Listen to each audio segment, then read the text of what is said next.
Oui, vous savez, nos objets recyclés sont beaucoup achetés par les étrangers parce que sous d'autres cieux, on connaît l'importance du recyclage. Et ici, chez nous, petit à petit, les gens sont en train de comprendre. Lorsque je travaille, parce qu'il y a des moments où je prends des postes, quand je travaille, par mois, je peux arriver au moins à 4 millions.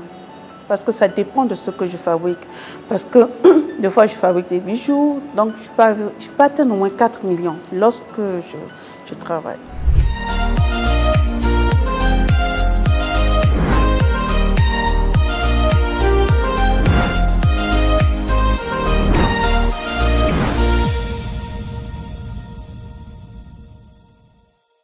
Décoratrice d'événements, peintre et écrivaine, Alfred Monique Ondé se présente aujourd'hui comme une artiste entrepreneur en recyclage des déchets plastiques.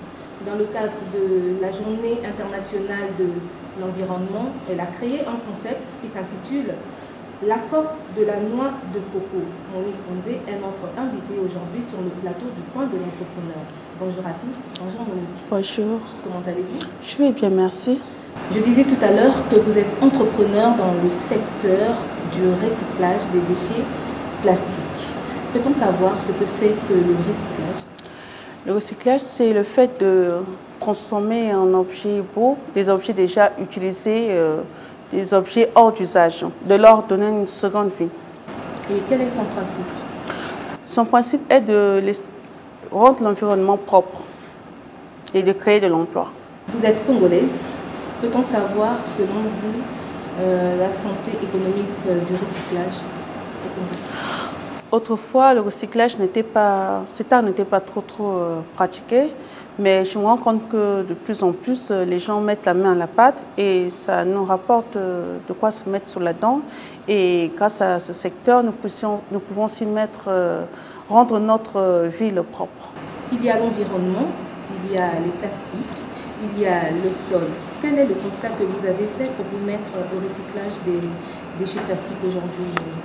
J'ai constaté que les gens salissaient de plus en plus notre ville. Et il y en a qui buvaient de l'eau et prenaient le soin de jeter des bouteilles par-ci, par-là, voire même dans les caniveaux. Et ça bouchait nos caniveaux. Et il y a un autre constat qui m'a fait beaucoup de la peine, c'est de constater que certaines personnes prenaient le soin même d'enfuir les déchets plastiques au sol, comme si c'était du fumier. Je me suis dit, là, on risque de rendre stérile notre sol. Mais qu'est-ce qu'il faut faire?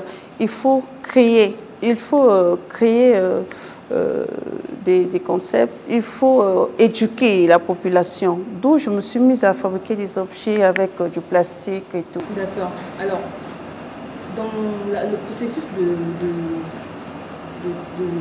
d'utilisation du matériel, comment est-ce que vous recyclez Comment est-ce que vous recyclez Comment le recyclez-vous en fait? En marchant, je peux marcher, je vois un objet qui me plaît, je ramasse. Et je ramasse avec beaucoup de joie et je ramasse en chantant. Et quelquefois dans les bacs à poubelle, je ramasse. Et je peux aller me laver quelque part, je vois un objet qui n'est pas à sa place. Quand je dis qu'il n'est pas à sa place, il y en a qui prennent le soin de jeter dans l'eau. Je ramasse, je ramène chez moi, je lave et je commence le travail. Quel est le matériel que vous utilisez pour ramasser ces ordures-là, ces objets recyclés-là? Avec vos mains ou vous avez quel genre de matériel? Vous savez, souvent en marchant, on n'a pas des gants. Et ramasser, c'est un geste, ça devient comme un réflexe. Je vois un objet qui me plaît, je prends. C'est avec mes mains. Mais à certains endroits, on utilise des gants. D'accord, mais est-ce que vous pensez que ces déchets ont des conséquences sur le sol? Oui, tel que le plastique. Le plastique rend stérile notre sol. Parce que déjà, ça ne fond pas. Ce n'est pas du fumier. Et lorsqu'on enfouit ça au sol, c'est fini. Cette partie-là est déjà, je peux dire, sacrifiée. Nous avons besoin d'une nature verte. Nous avons besoin de planter. Mais si on enfouit déjà les plastiques ou du fer, tous les matériaux là qui ne peuvent pas, je peux dire, fondre ou qui ne peuvent pas pourrir, comment est-ce qu'on aura à manger. D'accord. Maintenant, que se passe-t-il après le recyclage? Vous faites quoi de ces objets-là? Tel que... Non, non, non. Je ne recycle pas pour jeter.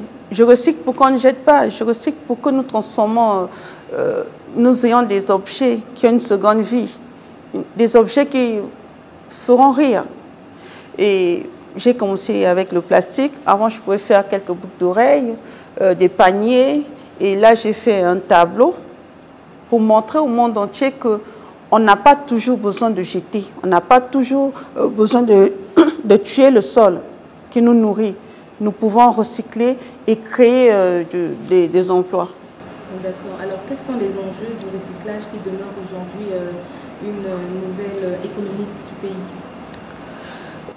Actuellement, j'ai remarqué que les gens recyclent beaucoup des bambous. Lorsque le bambou sèche, avant on brûlait et maintenant on peut faire des verres bambous. Donc les gens recyclent un peu de tout. Donc si je me mets à citer, on risque de s'éterniser ici, des bambous, du plastique, tout ce qu'on trouve. Tout est recyclable parce que tout se transforme en fait. D'accord. Alors, est-ce qu'il existe un réel marché dans ce secteur ou encore un marché où il y a déjà un marché qui se heurte au marché turc, au marché chinois que nous connaissons déjà? Oui, vous savez, nos objets recyclés sont beaucoup achetés par les étrangers parce que sous d'autres cieux, on connaît l'importance du recyclage. Et ici, chez nous, petit à petit, les gens sont en train de comprendre. La population, bien sûr, parce qu'avant, lorsque tu ramassais quelque chose au sol, on croyait que tu devenais folle et tout. Mais avec des émissions telles que celles que vous êtes en train de faire et autres, les gens comprennent que non, il faut recycler, on peut faire ceci comme cela. Donc, je peux dire qu'à l'étranger, on connaît déjà. Nous vendons certains de nos objets aux étrangers, mais sur place, ici au Congo, il y a certaines autorités aussi qui achètent et quelques personnes qui s'y connaissent déjà. D'accord. Alors, en dehors du recyclage des déchets plastiques, vous êtes également dans la décoration, vous êtes dans la peinture, vous êtes écrivaine. Quel est le chiffre d'affaires qu'on peut estimer de vous quand on englobe tous ces secteurs? Un chiffre d'affaires, Dieu, maintenant, là, c'est compliqué. Chiffre d'affaires, maintenant, là, c'est par mois, lorsque je travaille, parce qu'il y a des moments où je prends des postes quand je travaille, par mois, je peux arriver au moins à 4 millions. Parce que ça dépend de ce que je fabrique. Parce que des fois, je fabrique des bijoux, donc je peux atteindre au moins 4 millions lorsque je travaille. Si par mois, c'est 4 millions, ça veut dire qu'en année, c'est quand même énorme. Oui. C'est quand même énorme. Oui. Ok, d'accord. Vous avez participé il y a quelque temps à la 119e édition de la Foire de Paris, qui s'est tenue à la porte de Versailles du 27 avril au 8 mai dernier. Et vous venez également de prendre part au Salon de l'entrepreneuriat féminin au Congo, à Pointe-Noire, du 20 au 27 mai. Quels en étaient les objectifs? Mon objectif était de faire connaître mon art, parce que je dirais que je suis enseignante. De par mon art, je réponds à certaines questions, des questions dont les gens se posent tous les jours, et je donne des réponses alors. Et par mon art, j'éduque, parce que j'ai remarqué qu'il y a beaucoup de non-dits. Donc, au lieu que je parle, je préfère fabriquer quelque chose de concret. Les gens voient et apprécient, savent que, ah oui, prochainement, au lieu d'aller offrir au sol, je peux faire ceci avec. Donc, je suis allée faire connaître mon art. D'accord. Alors, mais avant de poursuivre notre émission, nous allons visiter quelques tableaux que vous avez apportés. Et vous allez surtout le tableau, la noix de coco. Le coco. La noix de coco. Vous allez me dire pourquoi vous avez nommé ce tableau ainsi. La noix de coco, je vous raconte sa petite histoire. J'étais à Pointe-Noire au salon des entrepreneurs et j'ai fait un tour à la côte et j'ai constaté que les gens étaient en train de consommer le lait et jeter dans la mer. Donc j'ai vu encore et encore je n'ai pas pu supporter. Et quand je marche, je vois tout au long du sable, il y a des noix de coco partout. Je me dis, mais ça, c'est de l'argent. Qu'est-ce qu'il faut faire? N'ayant pas d'idée tout de suite, bon, je suis allée me laver. C'est en me lavant que je vois une noix de coco qui vient vers moi. Je me dis, tiens, qu'est-ce qu'il faut faire? Alors, je l'ai prise, je l'ai emmenée chez moi, je l'ai gardée chez moi pendant 3 jours, tout en me posant la question, qu'est-ce que je peux faire de cette noix? Et c'est après 3 jours que j'ai constaté que cette noix de coco avait un nez, comme on pouvait bien le voir. Et elle avait une bouche et j'ai constaté qu'elle avait des rides. Et en tournant encore, j'ai constaté que cette noix de coco était blessée. Donc c'est après 3 jours que j'ai constaté tout ça. Elle était blessée et elle avait le nez, la bouche, elle était ridée. Et je me pose la question de savoir qu'est-ce qui se passe. Je l'ai regardée. Qu'est-ce qui se passe? Et c'est là où j'ai compris qu'en fait, il s'agissait d'une tête. D'une tête. Et je l'ai surnommé, je l'appelle l'esprit de la nature. Lorsque les gens consomment des choses comme des noix de coco qui ont déjà leur forme, tout ça j'ai mis pour que les gens puissent comprendre parce que beaucoup ne savent pas lire. Quand on consomme des choses comme ça, on jette dans la mer. C'est douloureux. Tout simplement parce que ça, c'est une tête blessée qui a une plaie, vous voyez. Donc, c'est le cri de la nature. Donc, cette tête représente la nature qui pleure. Cette nature qui est censée protéger les animaux, vous voyez. Et nous la tuons, tout simplement parce que nous ne la respectons pas. Vous voyez, quand quelqu'un boit son jus et jette dans la mer, vous savez combien de vies on tue? Nous tuons des vies qui sont visibles et invisibles. Et lorsqu'on jette comme ça, les vies qui sont là souffrent. Il y a des êtres qui vivent là. Donc, ceci est le cri. C'est pour que les gens sachent que non, au lieu de jeter dans l'eau ou de jeter au sol, parce que nous avons des êtres qui sont visibles et invisibles, qui vivent partout où nous sommes. Donc, pour moi, le vide n'existe pas. On devait recycler, faire des objets d'art et vendre. D'accord. Alors, je vois qu'il y a tout autour des petites perles. Oui, et ça, ce sont les coquillages de Pointe-Noire, bien sûr. Donc, tout ceci vient de chez nous. C'est pour dire que la nature nous nourrit. Si on peut voir, on peut comprendre. On ne va pas dire que non, j'ai faim parce qu'il n'y a pas de boulot. Non, il faut créer de l'emploi. Il faut réfléchir. Il faut se balader dans la nature. Il faut s'éveiller l'esprit. D'accord. Donc, oui. Allez-y. Et c'est tard. Pour avoir une coque comme ça, il faut des ramasseurs. Donc, s'il faut créer des emplois, il faut des ramasseurs. Il faut des décorateurs. Tout le monde n'est pas décorateur. Parce qu'on ne décore pas pour le plaisir. Il faut comprendre. On sait que là, je dois mettre un peu du vert. La nature est verte. Et il se rend qu'il ne faut pas peindre partout, de peur de détruire aussi la coque elle-même. Donc, il faut des décorateurs, il faut des ramasseurs. Vous voyez, là, ça me fait déjà 2 emplois. Et il faudra aussi des gens qui peuvent comprendre et expliquer. D'accord. Vous êtes également écrivaine et d'ailleurs, en parcourant votre page Facebook, nous sommes tombés sur une photographie de la couverture du roman qui s'intitule « À mon temps ». Oui. À mon temps. Alors, comment faites-vous pour combiner tous ces secteurs? Comme on le dit, il y a un temps pour chaque chose a son temps. Et lorsque j'ai l'inspiration, ce qui concerne la littérature, je prends mon ordinateur et puis j'écris. Et lorsque j'ai l'inspiration en ce qui concerne l'artisanat, je me mets au travail. Mais de plus en plus, j'ai plus d'inspiration dans le domaine artisanal parce qu'il y a beaucoup à faire, surtout dans ce qui concerne le domaine du recyclage. D'accord. Est-ce que vous entretenez des partenariats avec des entrepreneurs étrangers exerçant dans le même secteur que vous. Et quand je parle du secteur, ici, je parle du recyclage des déchets plastiques.